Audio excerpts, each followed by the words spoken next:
தென்மேற்கு பருவமழை மேலும் முன்னேற்றம் அடைந்துள்ளதாக இந்திய வானிலை ஆய்வு மையம் தகவல் தெரிவித்திருக்கிறது.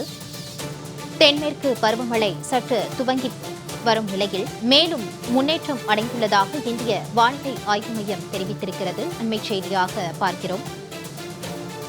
மேற்கு வங்காளம், பீகார், ஒடிசா மற்றும் ஜார்க்கண்ட் மாநிலத்தில் சில பகுதிகளுக்கும் மேலும் முன்னேற்றம் அடையும் என்றும் வானிலை ஆய்வு மையம் தெரிவித்திருக்கிறது. கூடுதல் விவரங்களோடு இணைக்கிறார் செய்தியாளர் லாவண்யா. வணக்கம் லாவண்யா, தொடர்பான விவரம். தென்மேற்கு பருவமழை மேலும் முன்னேற்றம் அடைந்துள்ளதாக இந்திய வானிலை ஆய்வு மையம் தெரிவித்திருக்கிறது.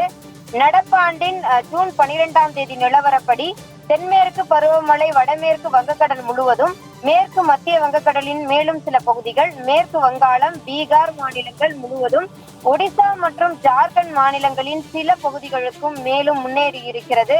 அடுத்த இரண்டு முதல் 3 நாட்களில் மத்திய அரபிக்கடலின் சில பகுதிகள், மகாராஷ்டிரா, கர்நாடகத்தின் மீதமுள்ள பகுதிகள், தெலங்கானா, ஆந்திர பிரதேசம், மேற்கு வங்காளம் மற்றும் மேற்கு மத்திய வங்கக்கடலினுடைய சில பகுதிகள், ஒடிசா, ஜார்க்கண்ட், பீகார் மாநிலத்தின் பகுதிகள் மற்றும் சத்தீஸ்கரின் சில பகுதிகளுக்கு தென்மேற்கு பருவமழை மேலும் முன்னேறுவதற்கு சாதகமான சூழ்நிலை நிலவுவது என இந்திய வானிலை ஆய்வு மையம் தெரிவித்துள்ளது. மாலதி, லாவண்யா, தொடர்பான விவரங்களோடு இணைந்தமைக்கு நன்றி.